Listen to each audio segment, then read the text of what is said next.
Hello, my name is Peter Pettit. Welcome to New Paths, Christians Engaging Israel. Engaging Israel. The thought is compelling and the image is attractive. Whatever your image is of Israel, there are things about it that capture the imagination and stir the soul. Engaging Israel puts us into the land of the Bible, the land where Jesus was born and lived and died and was raised and will come again.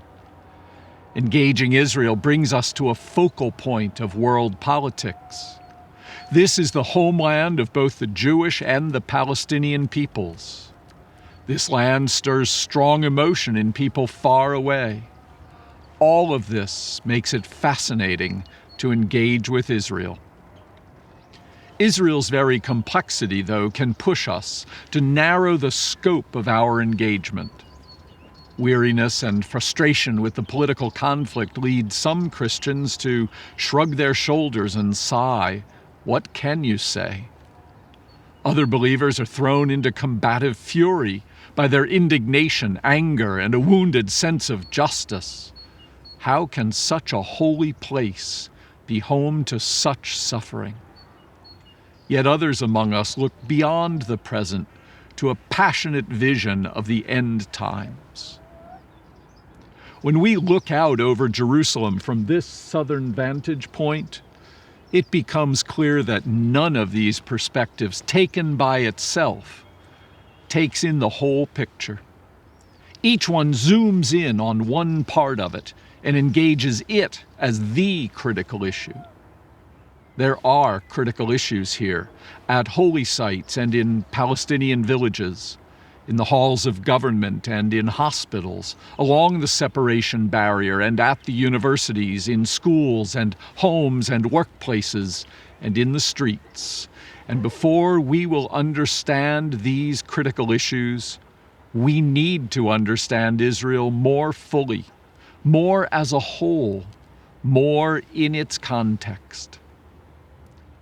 When St. Paul was concerned about the complicated situation in the community at Corinth, he resolved to go see them and to spend time with them in order to understand better their whole situation.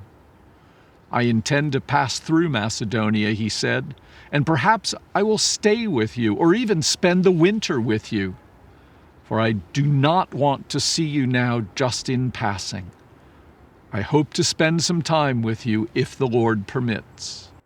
Spending time, moving in, so to speak, making a commitment to live inside the messy complexity. That's how one engages constructively. We invite you to make that kind of commitment to engage Israel by studying with us.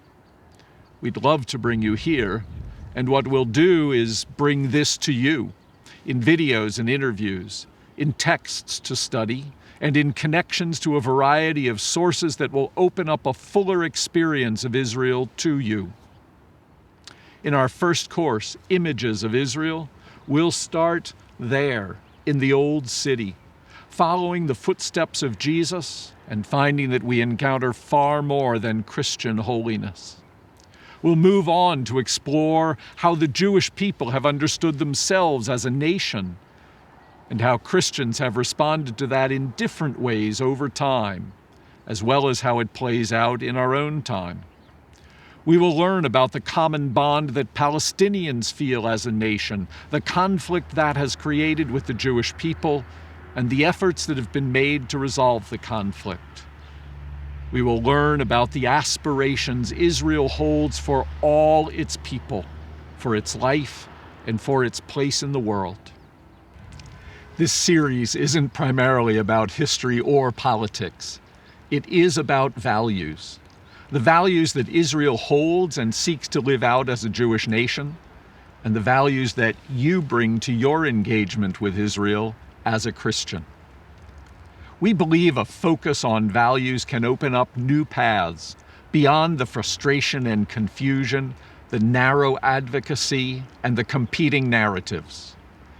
Values transcend positions. They can draw connections by enlarging our view and deepening our investment.